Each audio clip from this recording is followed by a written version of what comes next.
Wala pa man ang impeachment trial laban kay Vice President Sara Duterte, may pagtatalo na tungkol sa one-year ban sa mga impeachment proceeding.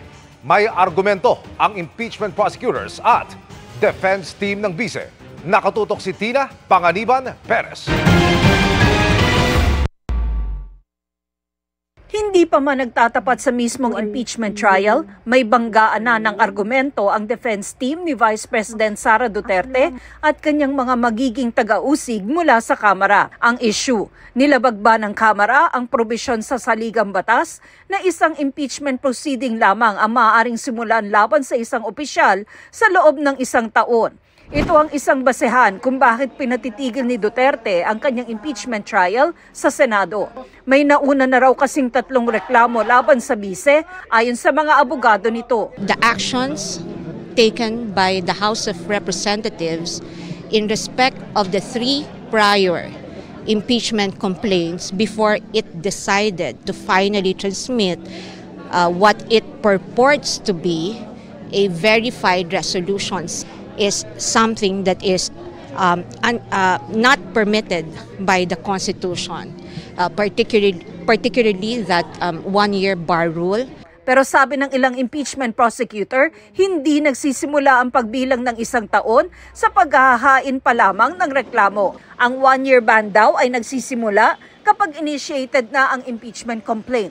Batay nila yan sa desisyon ng Korte Suprema sa kasong Francisco versus House of Representatives. Initiated under this Francisco case means the filing of the complaint endorsed by a congressman and referred to the Committee on Justice for proper disposition. So it is not the mere filing of a complaint that will trigger the one-year period. So for us, there was no grave abuse of discretion. There was no lack of due process. Kinwestiyon din ng kampo ng bise kung pwede bang upuan ng Secretary General ang mga naunang 3 impeachment complaint.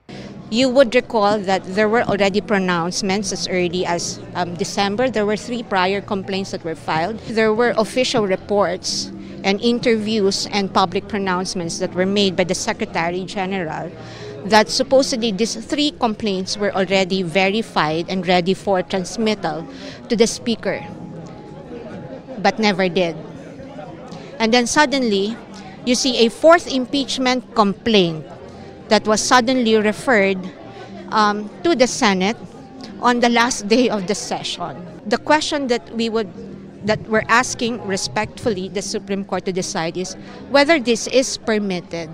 Pagtitiyak ng Secretary General ng Kamara na ayon sa konstitusyon ang pag-transmit ng 4th impeachment complaint sa Senado. Sinagundahan niya ng mga impeachment prosecutor. For us, there was no violation. It was actually the request of the congressman to look further into the complaints before it be moved to the Committee on Justice. Ito po hindi na first time na nangyari. Nangyari pa po ito nung panahon din po ni Presidente Erap. Ganon din po nangyari. Sakaling di katigan ng korte, handa umano ang bise na humarap sa impeachment trial. Yung statement ni Vice President na she's willing to face whatever charges against sa kanya, I think hindi naman nagbabago yon. Hindi naman ibig sabihin na nag-file siya ng petisyon na ayaw na niyang humarap. Para sa GMA Integrated News, Tina Panganiban Perez, Nakatutok, 24 Oras.